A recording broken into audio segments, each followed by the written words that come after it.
Հայաստանը, որ գտնվում է հայկական լեռնաշխարհում, հազարամյակների պատմություն ունեցող երկիր է, որի հողի ու ժողովրդի պատմության անքակտելի մաս են կազմել գինեգործությունը և խաղողի մշակումը։ Հենց այդտեղ Արենի գյուղի քարանձավում հնագետները հայտնաբերել են աշխարհի ամենահին, մոտ 6100 տարեկան գինեգործարաններից մեկը, որն ապացուցում է, որ Հայաստանն իրապես գինու հայրենիքներից մեկն է։ Հայկական գինին ոչ միայն խմիչք, այլ մշակույթի ավանդույթների ու ինքնության խորհրդայնություն։ Դեռ շարունակ հայերը խաղողը սրբացրել են, այն կապելով կյանքի, պտղաբերության և բարեկեցության հետ։ Գինեգործության համար իդեալական պայմաններ են բարենպաստ կլիմա, բարձրադիր վայրեր, արևաշող օրեր և խաղողի եզակի տեղական սորտեր։ Այդ սորտերից են Արենի, Խնդողնի, Կանգուն, Ոսկեհատը և այլ, որոնցից պատրաստվող գինիները ունեն խոր բույր, հարուստ համ և տարբերակիչ բնութագրեր։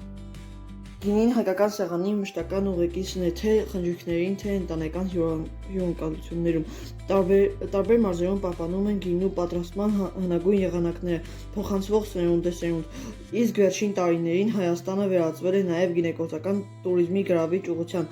Գինու փառատոները, հատկապես Արենիում անցկացվող ամենամյա միջոցառումը մեծ հետաքրքրություն են առաջացնում թե տեղացիներին, թե օտարերկրացիների շրջանում։ Խաղողագործությունը Հին Հայաստանում։ Հին Հայաստանում գինեգործությունը հիմնականում տան պայմաններում իրականացող, բայց խոր ավանդույթներով հարստացած գործընթաց էր։ Կանայք խաղացել են առանցքային դեր այդ գործընթացում։ Խաղողի հավաք։ Խաղողը հավաքում էին ձեռքով, սովորաբար ընտանիքի կանայք, երեխաները և տարեցները միասին։ Ոտքով սեղմում։ Խաղողը լցնում էին քարից կամ հողից պատրաստված հատուկ ավազանների մեջ, որտեղ կանայք ոտքով սեղմում էին այն ստանալու համար խաղողի հյութը։ Հյութի պահպանում։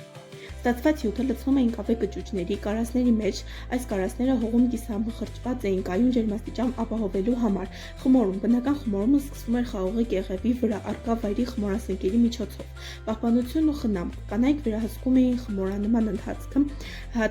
հաճախ բացելով կճուճները, հեռացնելով մակերեսին առաջացած նստվածքները կամ փրփուրը։ Ինչպես են պատրաստվում գինին հիմա, ընտրում են հասուն խաղողը, ճզմում են խաղողը հյութը ստանալու համար, խմորիչի միջոցով շաքարը փոխվում է ալկոհոլին, մաքրում են մնացորդներից, պահում են տարաներում համն ու բույրը զարգացնելու համար, լցնում են շշերի մեջ և փակում։ Իսկ ձեզ երբևէ հետաքրքրել է, թե ինչու է գինու շշի ներքևի հատվածը փուչ, կոնաձև նրբընկած։ Այս հատվածը կոչվում է պտյանկի։ Դա ունի իր պատճառները։ Ճնշման դիմակայություն, հնեցման համար կայունություն, մատնուցման հարմարավետություն և ձևի ավանդույթ։ Իսկ ինչու է կափարիչը երկար և հաճախ փաթյա։ Հին ժամանակներում կափարիչը պատրաստել են